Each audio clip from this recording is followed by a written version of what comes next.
We'll just take you through the purpose of today's program. So, as all of you are aware, this program is meant for families who are facing the issue "What after me?" for taking care of their loved one after their lifetimes. So, that is where the importance of finance planning as well as estate planning comes. Uh, the health is defined as a state of physical, mental, and social well-being, and not merely absence of disease or infirmity by World Health Organization. And money or finances, as all of us know, has an impact on our health, on the physical aspect, mental aspect, as well as social aspects. All of us do know that money cannot purchase everything which we want in life. So, money is not everything in life, but it's also true that we need to have enough money before we make such kind of statements. And it is in this context that we need to know about financial planning. It's all about how do we manage the amount of income we get, how much money are we likely to need in future, because all of us we may not continue to earn throughout a lifetime. So how do we optimally utilize our income when we are working and save for our golden years? And here, how a qualified professional who is actually a financial doctor, they go by the name certified financial planner, can actually help us in planning our finances. So certified financial planner is necessary for everyone who earns and who wants to work or save for their golden years.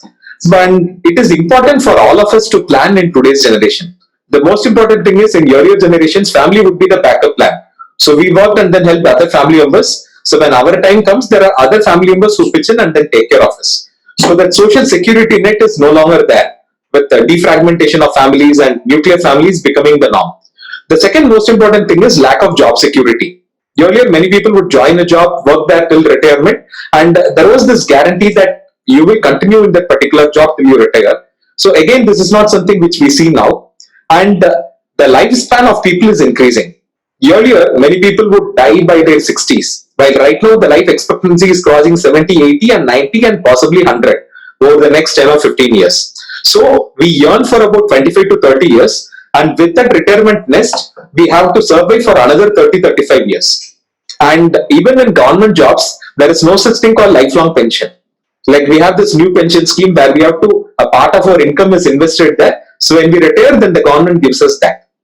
And medical expenses are increasing as we age, then medical expenditure also increases. And all of us have aspirational needs in terms of the kind of clothes which we wear, the kind, whether we want to travel in a bus or we want to take a Ola or Uber, or whether we want to drive in our own car, and even the need to change our own gadgets. So all these things need money. And when it comes for a family who has a person who needs the economic support of another person for continuing their life, it means parents need to accumulate money for their own retirement. In addition, they need to save for their son or daughter who is likely to outlive them and who is also not earning money. So in this context, then money becomes extremely precious, a commodity. If we plan it properly, then we are likely to have some enough corpus for the loved one to lead a comfortable life with a standard of living which we expect. This is the hierarchy of financial planning. So this is something which you can get from various websites. We have also shown the website from which we have taken it. So it's important to have some contingency, that is the emergency fund. Then there is term insurance, then savings for immediate needs and savings for long-term needs. It's important that all these are different buckets, and the avenue where you will save, the purpose of this is different, and the avenues where you need to save money for these is also different. So in that sense, we need to break beyond our stereotype which many people have, which is about either real estate or about gold or maybe bank fixed deposits, which may not be sufficient to meet all the needs. And the legal issues about who will manage these assets. Okay, fine, like we saved money, I have money, but how do I ensure that this money is optimally utilized for my loved one? So it's a question of trusting people, because the parents are not going to be there throughout the life of the loved one. It's about understanding legal constructs like what is guardianship, what is a trust, what is power of attorney, what is durable power of attorney, what is will. So we had covered some of these issues in the previous session. So these are some pamphlets. This is a pamphlet which was booklet, which was brought out by the Medico Pastoral Association on this theme of What After Me. And this is a pamphlet which at psychiatric rehab we brought out specifically for families who have a loved one who has psychiatric disability due to mental illness. We have a separate pamphlet for parents who have a child with intellectual disability. We have brought out a pamphlet on making a will and trust. Recently, we brought out a pamphlet on how parents can apply for guardianship for a child who is covered under the National Trust Act. All these pamphlets are available in the Ilman's website, and we'll be happy to share the presentation as well as the pamphlets with you. So before you make a financial plan or a estate plan, it's not a one-man exercise, it's a team effort. So apart from the family member, it's also about involving the trusted relatives or friends. You need to consult the health professionals. You need to consult rehab professionals. There is a legal angle to it. And the certified financial planner will help you sort the finances in order, whatever is there, and try to give a structure to you. It's like you go to the doctor and say, the doctor, I have these problems. So what do I do? And then the expert looks at it. They know like what are the various patterns which come there. They tell you whether any investigations need to be done, and they tell what can be done, what cannot be done. A certified financial planner does something similar. So in this regard, we are glad to have two certified financial planners who have joined us with rich experience in this particular field. So they will be sharing their insights. There are a lot of resources available on this particular field, but unfortunately, many such books are in the Western context. So these are books which are available in the online web stores and then even in physical bookstores. But there is one particular book which is available in the Indian context. But this covers specifically for children with intellectual disability and developmental disability and does not cover issues pertaining to mental illness. This is something which people who are interested can actually buy and go through. In addition to this, there are a lot of useful websites which you can go through for developing your own knowledge. Please be clear that this is more for developing an insight. There may be some people who may be confident in trying out on their own, but it's always advisable to go to an expert who knows about it and will be able to make an individual plan. So it's like there are websites which give you advice about what various medications are for, but that is not sufficient for you to take a sufficient decision. But some of these websites can give you some inkling of what is being thought about, what are the various options. In case you want to learn more, then it will be useful. So there are other websites. So this is one which we had mentioned earlier. So this is the most important slide of all of what we have told till now. This program is only meant to sensitize you, and please consult a certified financial planner who will be able to assess your unique needs and help you make a plan. And choosing a certified financial planner is very much like choosing a doctor. Whatever factors you look at before deciding on the doctor whom you want to consult, either for yourself and a relative, all those parameters are applicable while when you choose a certified financial planner also. So now it will be over to our experts. So we will start the presentation. Thank you, sir. And we thank Mr. Suresh and Mr. Srinivasan who have joined us today. Like we are told that Mr. Suresh also had some family issues, but he has made time for us and prioritized it and then come here. Thank you very much, sir. So it's over to you. Same.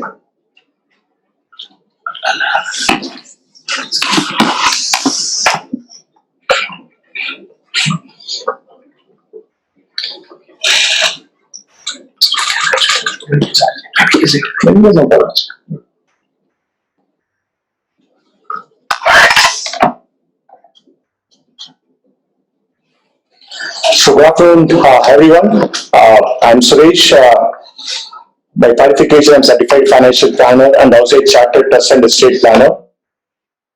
My practice is more on estate planning to safeguard and provide your financial resources for the welfare and well-being of your loved ones and special ones. I also have along with me my colleague Mr. B. Srinivasan, who is also a certified financial planner and who expertise in financial planning and investment management. I trust we both together will be able to add value during the next 90 minutes of discussion. So welcome you all on board. So today we are talking about financial planning for special persons or persons with psychiatric disability. This was the topic. This just to give you insight what I'm going to discuss is a flow chart. So first we determine the unique needs of the special needs person, what are their needs and their families. What is the difference between traditional financial planning and the financial planning for special needs person? And we also discuss about the scope of financial planning, what all we need to cover in financial planning. And we try to understand the life stages of the special needs person and the points of action to be taken at each life stage, because there are different needs that arise in the each life stage. And we also look at framework of financial plan, and finally at the end we'll come with question and answers, what all you have. So I hope these topics will be useful to you. If you have any questions, perhaps you may just jot down. We may have Q&A at the end of the session. Right, share with me? Yes, sir. So we go with the first one. We try to understand first what are the needs of the special children and persons and their families. So unless first we understand these needs, we may not understand what are the actions to be taken, what are the remedies that is to be taken. If you look at it on the slide, we have the needs of special person is healthcare expenses, dynamic regular expenses, rehabilitation expenses, and lifelong support. These needs may not be there for the normal child. Though there could be healthcare expenses during the childhood for a normal child, but it is something different compared to the person with the special needs. Because of these special needs of the child, the needs of the family also will be something different compared to the other traditional families. So like Dr. Shivkumar already highlighted, there is a need to plan for two generations, one for the parents and one for the child who is likely to outlive the parents. And the social living of the parents also will get disturbed because more time and efforts need to be given, focus need to be given for the welfare of the special child. And estate planning is very, very important, which in the normal families they may not consider, though it is important for everyone, but it becomes more important, or perhaps I can say that it is imperative for the families who are the special persons, and also to choose work-life balance. So these are the needs that are different from the normal families and children and the needs of the special persons. Because of these differences, there is a difference in traditional financial planning and special needs financial planning. Normally, those who have normal children also, the focus could be just to look at funding the child's education till the education. Once the child education completes, it is no longer a liability or a goal for the parents in case of traditional planning. You buy a house property, buying a car, marriage expenses, plan for retirement is what we normally talk in every family, which we call traditional financial planning. But when it comes to the planning for special needs children, there are other issues like psychological issues, social gatherings, moving around with a special needs person, living in environment where we live, could be closer to the health care, closer to the rehabilitation centers, closer to the institutes which support the welfare of the children and the stress of the parents, which adds to the financial planning for the special needs person. Of course, this requires more of understanding through the counseling to go into specific, like our team initially said. We are just giving you an overview. If you ask me what are the answers for this, further elaborate, it takes a lot of time. But you need to think around these aspects. So having understood the differences between the special needs and the traditional needs, we come focus especially on the special needs person so that we understand what we need to do as a caregivers and parents. So broadly, I take these life stages of the special needs person into three stages. One is minor, second one is adolescence, and third one is adulthood. Even adulthood, again, we look into three stages: early adulthood, middle, and latter stage. Each of these life stages, the planning that is to be done differs because the needs also changes depending upon the life stages. Now let us look into it each life stage in detail. So we look at minor, when the child is minor, or perhaps a child who is a minor. So here the first challenge is to understand that child is not normal.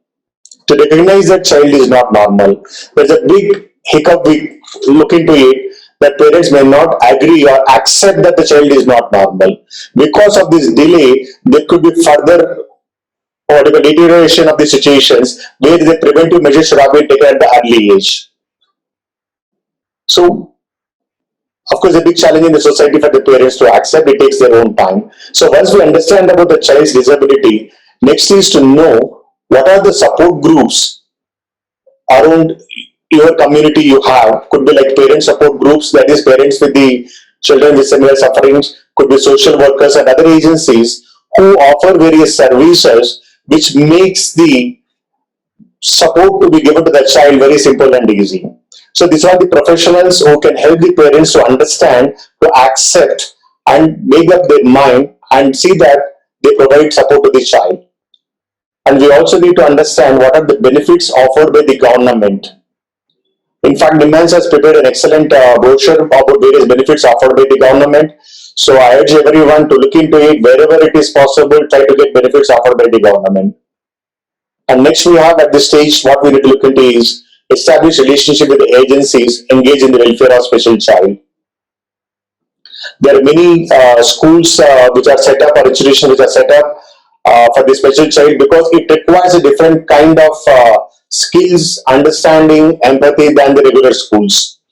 So in the case of regular school, child can be left to study on their own. Just teachers may not focus on each and every child, but whereas in this case, there is a need to have a focus for each and every child.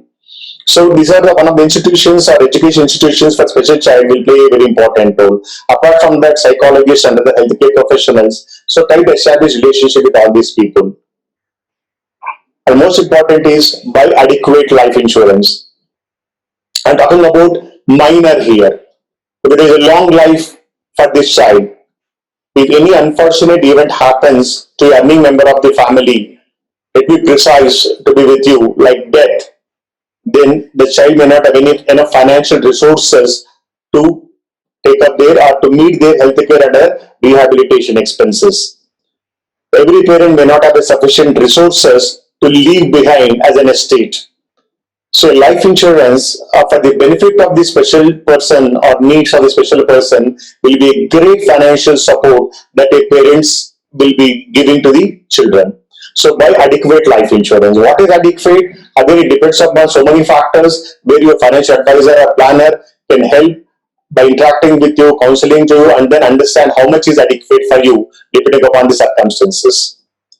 And then once we have life insurance, it provides benefits only in case of any contingencies, any unfortunate event happens. But even beyond that, we need to have a financial plan. We need to have a sufficient corpus to meet the expenses of the special needs person. That is where the financial planning plays a very important role. Without financial planning, we have no way to go. We don't know where we are going, in which direction we are moving, how we are utilizing our resources. Are we getting optimum outcome of our resources, what we are spending or investing? So financial planning addresses all these aspects. So a parent with minor has to look into this action plan. These are the areas you have to consult an expert wherever you are and try to understand, seek answers for these questions. Then few more questions may arise. So ask yourself more and more questions and try to have a financial planning around these points. Can we pause for 2 minutes? So on these points, if you have any questions, we can take up now. So there are a lot more slides, but I think that a lot of information has been given till now. So if there are any queries, so please feel free to, you can type in your queries through chat, which may be easier. We have a large number of participants today. So if it is there, then our experts can actually clarify your queries. I request you to type in through chat. That will be easier.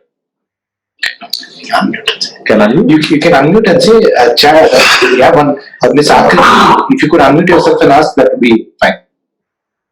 Was it thumbs up who want to ask questions that we understand? Yeah, there are some people who are already said. You can also have a hand raising icon to which you can press and give your intervention. But right now, I think Ms. Akriti, if you could unmute yourselves, please. Okay, let me say the question.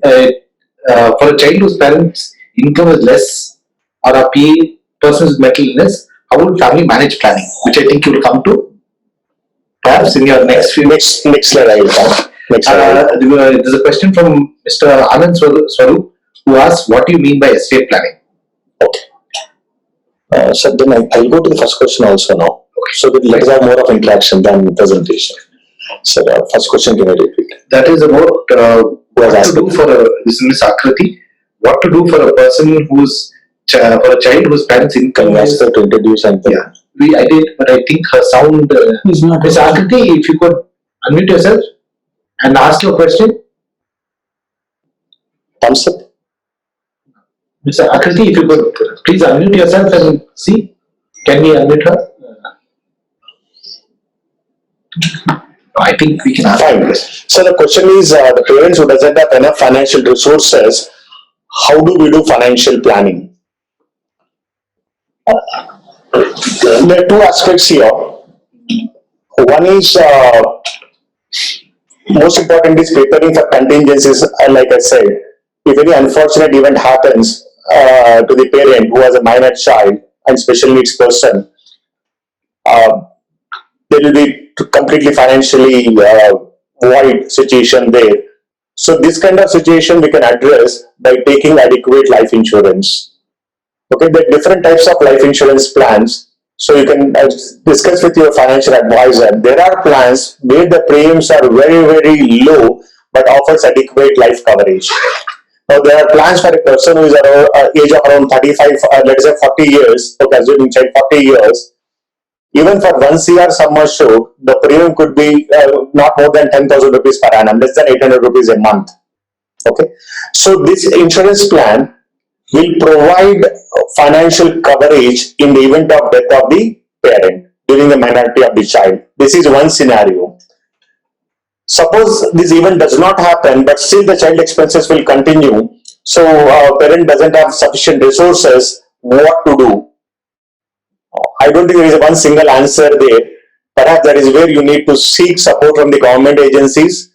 Try to get all the benefits whatever is offered by the government. Maybe try to get support from other institutions who are engaged in the welfare, like NGOs, welfare of the special needs person, and family members. Dr. Shivkumar would like to add on to this. When the family members are not financially well off, some things which we advise is first please consult the doctor and then get a disability certificate, because the disability certificate can help you get a variety of benefits. When people are poor, then there is a disability pension which is given to a person with disability, including children with disability. So that extra money can be of a lot of help. And there are insurance schemes like Naramaya Health Insurance Scheme, which provides a coverage of up to 1 lakh. So for OPD based treatment, they provide coverage of up to 8,000, while for inpatient treatment, they provide treatment up to 30,000. This is not available for persons with mental illness, but it's available for persons with mental retardation, autism, cerebral palsy, and multiple disabilities. So this can actually be of help when there are major healthcare expenses or even unseen health expenses. And whatever little the parents are able to save, if they're able to save even a small amount for the long run. For example, like there are mutual funds available. When we go for gold or even real estate, they are big ticket expenses for which you need to have a lot of money. But there are mutual funds where you can even start investments from 500 rupees per month. So when people start yearly and they invest along for a long amount of time, then that can actually help you save a lot of money in the long run, so that you have a good amount of a nest. So it's very important to start somewhere. So we may not be having a very optimal solution. So one is trying to get all the government benefits which are available, equip yourself with knowledge, ensure that the money which you have is not spent on unnecessary things, which many a time happens because of inadequate knowledge. And whatever be little, start investing, even if it is a small amount, and start saving for the long run. This is something which may be helpful. Yes. And take support of NGOs who can be of support. In fact, I work with various special schools, and this is one of the questions we have answered over the last 1 year, which have to focus again on estate planning. One of the ways is to create a trust in the name of the child and seek support from the people who are interested to support financially. I may be interested to support financially, but if you don't have a proper infrastructure where my money is used, my funds are used for needs of special child, I may not be interested. The trust for the need of special child can be confidence boosted to the people who want to support financially, because I give this money to the trust, and trust can use this money only for the welfare of the special children. Okay, there are good people now in the society who can connect to these various agencies and try to mobilize resources. Right. So next question. There are quite a few. I think one or two, I think Shiva will answer. Yeah. I think some questions are, will the pension open only for BPL card holders or for all parents with special needs children? Shiva, do you want to? It's supposed to be for all parents who have a special need children, but there may be some differences according to the state where you decided and the local procedures. So that is something which we need to take care of. Yeah, some states restricted only to those with below poverty line. Excuse me. Question about, Hello. I can. Yeah. I'm NB Money. Can I ask a question, please? go ahead. I am a caregiver of my 45-year-old son, and I am after our time. That is myself and my wife. After death of our both, and my son does not have any guardian. In that case, what guidelines a caregiver who has no guardian after the caregiver's death, existing caregiver's death, future, is there any provision automatically I can take help of some social worker or NGO organizations, or for even NIMHANS can give a solution to this system? Will be very grateful to you, sir. No, it can be from private company. Okay. So that's a tough question, and it's a really tough issue that many people are dealing with. One thing as mentioned was, I think we'll talk about it further in the slides later. One option is a trust, as was discussed earlier. The government currently, at least the Rights of Persons with Disability Act, mandates that the government open facilities which can take care of people. However, many of these facilities are still don't exist and are still in the process of being built. Secondly, many people may choose not to have their child be in this facility, or may want a particular choice of how their child is going to live. So the plan for the problem that you're saving has to be specific again, as we said at the beginning, to what your need is and what type of options are available. There are options for a trust or an organization to be a guardian to a person with disability. So that again is an option that can be considered. But I think one thing we do is that we go through the program. These are important The questions. entire PPT and Yeah. No, my thought, I have questions only on this topic. Yeah, so and some of these issues again, I think we covered some of these issues in our last presentation. We will put that up on YouTube along with this after suitable editing is done. But I take your point and I see that there is the need for some of these issues to be covered in greater detail in the future as well. Thank you very much, sir. Thank you I very have much. just one more question. I don't think mine was answered. I'm Akriti. I think now the setting has changed, so now I can unmute myself. The question that I was asking earlier is for children with disability, if the parents are diagnosed with mental illness, currently the insurance is not available. Any document that they sign up becomes extremely difficult for review. What in that case would be the security of the parents, managing the financial planning for the children? Parents themselves are. yeah, mental. So just to understand your question, madam, you are saying that the parents have mental illness, the child has special needs, and your concern is that documents that they sign or agreements that they enter into won't be valid. Is that correct? Right. Is that correct? Is that, do I understand correctly? Yes, yes.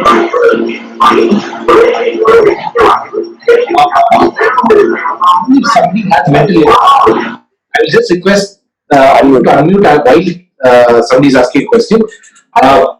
Yeah, hello. Coming to Please this issue, unmute. Tell unmute. coming to this issue, for persons with illness, they are not to have capacity unless a court declares them not to have capacity. So even if parents have mental illness, they are able to enter into agreements and enter into planning and these care arrangements, even if they have mental illness. So it is not a barrier. Only when somebody is declared of unsound mind, which is the legal term, can somebody not be able to enter into agreements. So you will be able to make these agreements. Shiva, you want to try? And the second thing is you need to make a difference. There are different kinds of insurances which are available. There is something called health insurance, and what the speaker was alluding to was about term insurance, Life insurance. which is life insurance, which means both the parents, they are earning certain amount of money with which the needs of the child is going to be met. Suppose if the breadwinner of the family dies, then the standard of living of the family totally goes for a toss. So when people take life insurance and the parent is no longer alive, they get a lump sum money with which the family will be able to ensure a certain amount of standard of living for the next 10-15 years. So there is a distinction which we need to make between health insurance and then term insurance. So here in this case, what you were speaking about for a minor child is one, like there was another question about any minimum age for getting a disability certificate. No, there is no minimum age for getting a disability certificate. And you need to contact the nearest government hospital for getting a disability certificate, which was another question which was actually asked. And after that, you can get a disability certificate, and with that, you can avail other disability benefits. Of course, the government also has this unique disability identification UDID scheme for getting a disability certificate, which is going through its own process. So there are certain hiccups there. But for today, let us focus on the concept of financial planning and then estate planning, because that is what is going to be most important. Otherwise, we will be digressing from the themes. Just to add on, so in my experience, even term policies are offered for persons with mental illness only at a little higher premium. So parents or somebody who has mental illness, if they can disclose that this is the issue, there will be a premium hike, and the same coverage will continue to extend. So that is also one thing that can be considered. But one last thing before I think we move on, please also keep in mind that when applying for a disability certificate, for somebody below the age of 18, there are specified periods of time for which the certificate will be valid before needing to be reissued. However, after 18 years of age, there is the possibility for a permanent certificate to be issued. So you can keep these in mind. I think we will take up certification perhaps on another occasion in greater detail, since there are a lot of questions for it. So if we can, we'll move to the next agenda. So we discussed the action plan for the parents when there is a minor child.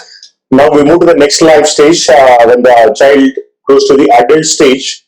So by this time, the child would have developed certain skills and abilities.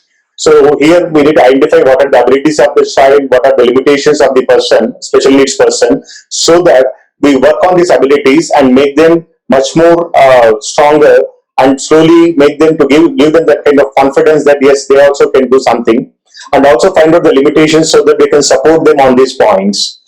And then once we know their abilities, identify the options in developing their skills that will help them. There are so many vocational courses where we see that most of the persons with special needs, they excel in their vocational courses. And then, like doctor said, now file for legal guardianship. Now we are all aware that during the minority of the children, parents are the natural guardians. But once the child becomes a major, then parents are not the guardians now. But in this case, in a normal case, there is no need to have a guardianship when the child becomes a major. But in case of a person with the special needs, yeah, because child himself cannot manage his own affairs. So we need to have a guardianship, then law should recognize this guardianship. So parents have to apply for the legal guardianship. And this is where now the more challenge comes, assess the financial needs and plan for cash flows. Once the child moves to the next stage, that is adult stage, so he has to be sent out, he need to be engaged in some activities on which he has the skills and knowledge. So there are regular expenses. Normally after age 24, 22, 25, a child completes the studies and he starts earning. But in case of special needs person, as he grows, medical expenses may come down, but other expenses will continue to be there. So the parents have to spend the money continuously. So we need to identify what are the needs, what are the expenses that could arise, and do a financial planning. So what is financial planning? How do we do the financial planning? I will come in the subsequent slides in detail. Just I'm giving you the overview now. Today itself we discuss about the various stages of financial planning. And again here also we have to create a family support and social support. And this becomes very big challenge when the special needs person is girl child. So it requires a different attention there. And most important now at this level is estate planning for the benefit of special needs person. Yeah, there are questions about estate planning. I will address this again going forward. I will address in detail. So these are the action plans when the child moves from the child stage or minor stage to the adult stage. And then we have senior, that is latter stage of adult stage. Perhaps in most of the cases here, the person may be able to do certain things on his own, at least take care of his basic needs like having food or wearing clothes or going out or being even independent to some extent. Okay. But the challenge now is parents would have become old by this time because the special needs person is latter stage of adulthood, parents would have become old. Now, what is the purpose required so that enough money is left for the welfare of the special needs person throughout his life? Okay, we need to review the adequacy of the corpus at that time, what the parents have. If they don't have enough corpus, how it should be managed, which we'll discuss. And review the investment planning, whatever is money that is accumulated, where it is invested. So most of the times we look at bank FDs or it is invested in real estate or some other assets. So we have to see how productive these assets are, how easy it is manageable, especially because at this level, the parents also would have become old. They would be 60 plus. When I'm talking about special needs person is latter stage of adult life, he will be around 40. So the assets where these corpus or funds are invested, the parents should be able to manage easily. In the after life of the parents, whoever is a legal guardian, they also should be find it easy to manage. So it's not that only bank FDs are the instruments which makes easy to manage. There are so many other alternatives which going forward will address these issues. And again, estate planning we have to review here. What is estate planning? Again, I will address in the next slides. So this is the action plan at different life stages.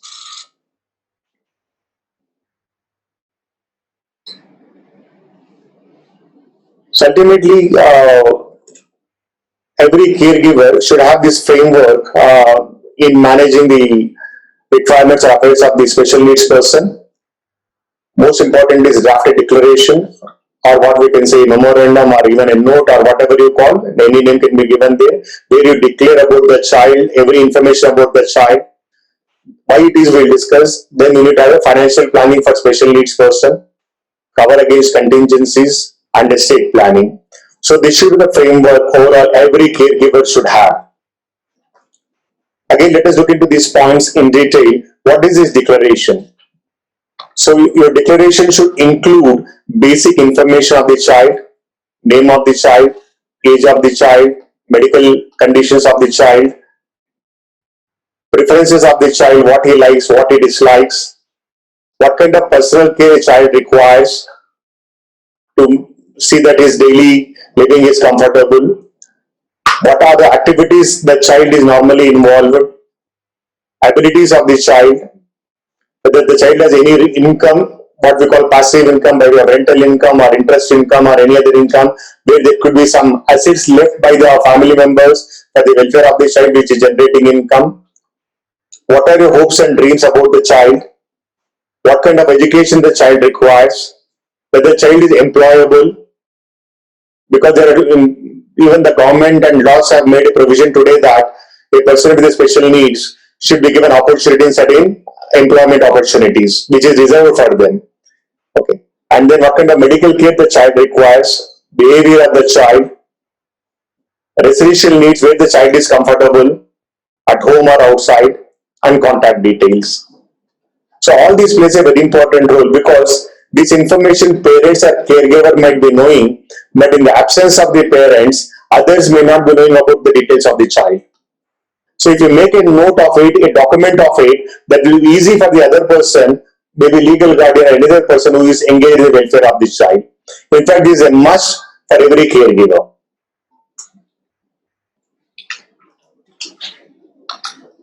And then here, the next step, we come to the financial planning. So financial planning is nothing but trying to know what you require in the future and bring that future into present. As if that event has arisen today, the future is today itself. If that is the case, what are the actions you need to take? That is what is we call planning here with the finances. Okay. So there are different stages here. It's not just one simple activity. It is a process that is to be followed, and it's not a one-time affair. It needs to be constantly followed. But any professional financial planner, like how a doctor does the diagnosis, analyze, do the certain studies, and then give a treatment, any financial planner understands the current financial status of the client, try to know what are his goals, what are his financial strengths and weakness, and then prepare a roadmap how to achieve these financial goals. Yeah, this financial planning is required Not only for a person who has enough resources, in fact, it is more important for a person who doesn't have enough resources. Right? So that's where the planning plays a very important role. Right? So, in fact, the question game parent doesn't have enough money. These are the people who need to seek advice from the professionals. There are different ways the professionals can help to create surplus money and set aside for the welfare of the child. Just because we don't have enough financial resources, we are not compromising on all other needs. That's where I'm going to discuss with you in this financial planning stages. The first step is establish and prioritize the child needs for each life stage. We need to identify what are the needs of the child and prioritize it. Many of in our experience we have seen the financial difficulties arises because whatever limited resources we have, we may allocate these resources to the needs which are not so important and ignore the needs which are important. A financial planner advisor should help you to prioritize your needs and then determine what is the corpus required for each need in today's money terms. Then you identify what are your current financial resources, whether you have sufficient financial resources or no. Let us say positive side, whatever requirements are there for the child throughout his life that is estimated, and you found that today you have enough resources to set aside for the welfare of the child. In such cases, the next step is how to manage this money, where to invest, how much to invest in different asset class, what are the features and the returns of each asset class, risk on each asset class. This is where the financial planner advisor will help you to understand, because the risk profile of each person is different. What works for me well may not work for you. So we need to understand the needs of life stages of every person and then select the appropriate asset class for the investment in management of the resources. The second scenario is that parents doesn't have enough money. Then we have to sit and understand what are the total cash flows of these caregivers, how much money they are earning from all the sources, how they are allocating these resources, for identifying certain allocation which is not for important expenses or needs. So you need to cut the corners somewhere. Always there is a scope. We have found that in 8 out of 10 people who said to us that we don't have enough money to plan, we made them to start with a small amount, like Dr. Shivkumar said, it could be even 500 rupees, doesn't matter. Every drop will go on adding it. That makes a big corpus going forward. So don't look at only today's money terms, look at future needs. But the question now is that it's not whether to have a financial planning or not. It is necessary. We need to start. Whether we have in place or not. How much is different. So estimate the future savings, what you can plan from your earnings, and then how to use these savings into productive investments. Saving itself is not sufficient.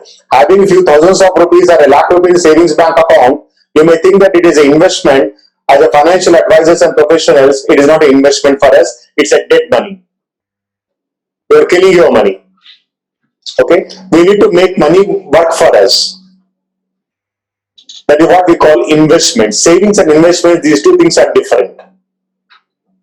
So once you know that how much amount you can set aside from your future earnings, how much amount you have now, what is the corpus required in the future, so we have to factor all these things and prepare a proper roadmap how to achieve this financial goal. This way a professional will help you. A financial advisor planner will help you. There is no one straight answer for this process. Right? It all depends upon where to go, how much time you have to reach, your destination, how much time you have to reach. Suppose a person has 5 years old child who is a special person, so the planning is for a longer period, the process what we follow is different. But in another case, a person is 40 years old already, special needs person, then the process is totally different. So there is no one straight answer, what is this financial planning and how do we implement it. That's where personal counseling is required. So once we understand the current scenario, future savings and investments and the reward destination, that will help us to prepare an action plan and then also plan how to overcome these shortfalls. Once you do this planning, it's not one time affair where you have a plan and forget about it. It has to be reviewed constantly. Any changes in the factors that are considered in doing financial planning, if there are any changes, we need to review the financial plan. The changes could be positive or changes could be negative. On a positive side, perhaps your income levels have gone up now. You are able to allocate more resources for the child's welfare. Right. So you need to look into your financial planning now and again review, see that how you can allocate your additional resources. Or it could be negative side. Yeah, really there is a shortfall in the income. So what are the other resources, how we can plan and get support from the other agencies. So we have to review this plan periodically. So these are the stages in financial planning. Stop it. Stop. Okay, stop it. So you have drafted declaration. We covered. We discussed what is financial planning. What are the steps we need to do in financial planning? So when we follow this process, now there is a roadmap. It's a blueprint. Yes, sir. Just to add on one issue which Mr. Suresh has emphasized, the difference between savings and investments. So in investment parlance, we need to factor in inflation. Yes. So this is about prices going up. For example, the price of milk. What was the price of milk 20 years ago and what is the price of milk right now? It has of course gone up. So this increase is called inflation. On an average, prices like the inflation rate may be about 6% or about 8%.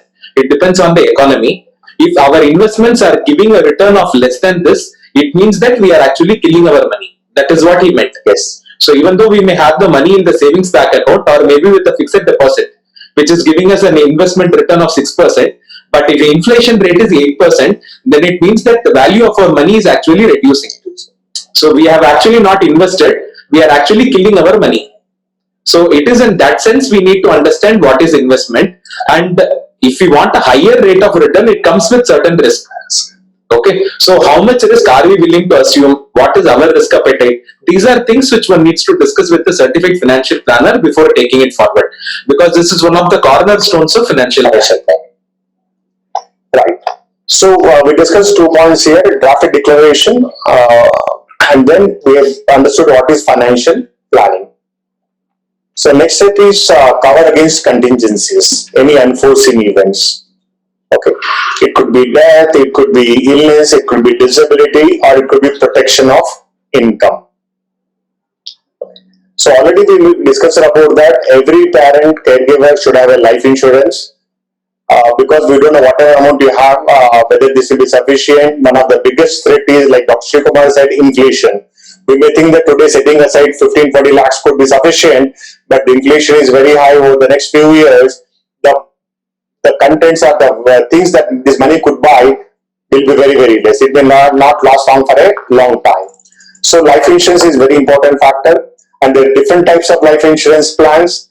Let me tell you that the most important for the caregivers or parents here is term insurance plan. Amongst life insurance, primarily it is term insurance. Without having term insurance, don't look into any other life insurance plans. The first priority is term insurance. Okay, there could be many people trying to sell so many other insurances, saying that it's investment, generate returns. That is not the priority here when I talk about contingency. Here, when I'm talking about contingency in the event of death, okay, and this cover should come you at the minimum cost, and no other insurance other than term insurance can give you cover at the minimum cost. Yeah. Now the question comes, so what is this term insurance? So term insurance is basically a life insurance plan. This life insurance plan provides you the compensation or a benefit in the event of death of the insured person. So insured person here normally will be a parent, the person whose life is insured. If I am a parent having a special needs person who is around 10 years old today, I am now, let us say 45, 50 years old. If I die, there is a loss of income to my family because I am the earning member. Okay, not only I need to provide income to the family to meet the living needs, I also have to provide for the needs of the special person. So I take a one separate policy, life insurance policy, which will provide financial protection to the needs of special needs person. This policy we require only in the event of death of the earning member of the family. We are trying to cover the contingency, unforeseen event. It is not to make the money or to earn the returns, or it is not an investment. It is only a protection. Okay, so term insurance provides compensation or financial compensation in the event of death of the insured person. Suppose the person survives the period for which term insurance is taken, nothing is payable under the policy. So many people don't take term insurance because of the reason that it does not give any return. One point you need to understand here is that this is a protection. It is like a security. We have to pay to have a security, right? It don't look as an investment. And one more issue is term insurance, there is an upper limit for people to take it. So generally it will be 55 years or 60 years of age. So it generally covers only the productive age group. So assume that a parent has a special child and the age of the parent is about 32 years. So this person can earn for the next 28 years of their life and then also accumulate and then plan enough money so that they can leave a corpus for their child. Yes, a housewife can also take term insurance, and when there are parents who have a special needs person, it is commonly seen that one parent takes the responsibility of earning while the other person becomes full-time caregiver, whose contribution is actually valuable. In routine financial planning, only the breadwinner of the family is advised to take term insurance, while for parents who have a special needs person, they advise even if one parent is a full-time caregiver, which is not replaceable by others. So both the parents should actually take term insurance. So here, when the financial planners speak about term insurance, for the next 28 years, this parent is earning some amount of money. So they are spending some amount of money to take a term insurance. So for a healthy 30-year-old person, if they want to take a 1 crore term cover, it may cost only about 8 to 10,000 per year. If the person dies, then they get a lump sum money of 1 crore. So even if you put it in a bank deposit, you get some amount of interest with which you can continue the same standard of life. But if the person survives and there is nothing unfortunate which happens, so you are not going to get anything in return. Yes. So term insurance is something which does not confuse investment and insurance. It is commonly seen that people peddle mixed products for people, saying that if something happens, you will get a bonus, there is a money back. Generally, all these policies are sold because the insurance commission is pretty high. While for term insurance, there is not too much of commission involved. So this is not actively pushed. So term insurance is the life insurance plan which people need to take when it comes to insurance. Only other insurance which people need is health insurance. All other insurances, it is actually going to help the person who is selling the policy rather than the person who is going to buy the policy. Right. So I hope enough clarity is given about term insurance. Once last statement about term insurance is that it is a pure insurance plan. Don't confuse with investment and insurance. The moment you combine investment and insurance, in other parlance, I can say it is like drunken driving, which is hazardous. Okay, never mix insurance and investments. Right. So next is health insurance. Yeah, this is a challenge for both parents as well as the child needs to be insured. Yeah, for parents, it is not a big issue taking a health insurance plan, but the challenge comes taking health insurance for the child. Not many options are available. I hope government and regulators are trying to push insurance companies to introduce health insurance exclusively to cover the health risk by the special needs person. We are yet to see these plans in the market. Not much of options. Here we need to look at only saving the money, convert this into investment, and create your own insurance coverage to meet the medical expenses of the child. But I strongly recommend for the parents to have this health insurance, because in the case of any severe illness for the parents, their financial status will get disturbed, which may have effect on the welfare of the child. Doctors should be set aside for the child. So today, if I have to be admitted in the hospital for any severe illness where I have to spend around 5 to 8 lakhs, whatever financial planning with limited resources I have done, my health becomes a priority and we dip into these resources, and then the child is left without any money. So we can cover this kind of risk with health insurance. And then we have disability insurance, where if there is any disability of the parents in an accident, okay, the compensation will be paid under the disability insurance. Okay, it may not look such a priority, but those who have resources to allocate, I strongly recommend to look at disability insurance. Okay, we may take up the Q&A, what is in more detail if you are, anybody is interested. Okay, but you have to go in the priority. Life insurance is a must for everyone. Then health insurance becomes a priority. Even here also it is a priority. Don't go into income protection without having life insurance. Okay, and then we have income protection. So what is this income protection is that where you can set aside your corpus with various insurance companies and they assure you to give regular income like a pension throughout the life. Throughout the life. This is what is income protection. Okay. Properly they are also known as annuity plans or pension plans. People are querying whether health insurance and medical insurance are the same. Yes, there is a query about health and medical insurance. These are used interchangeable. You can say health and medical insurance is the same.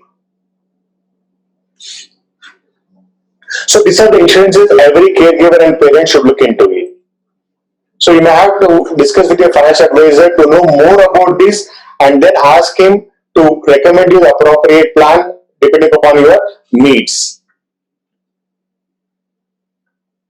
And then finally, we have at the end is estate planning.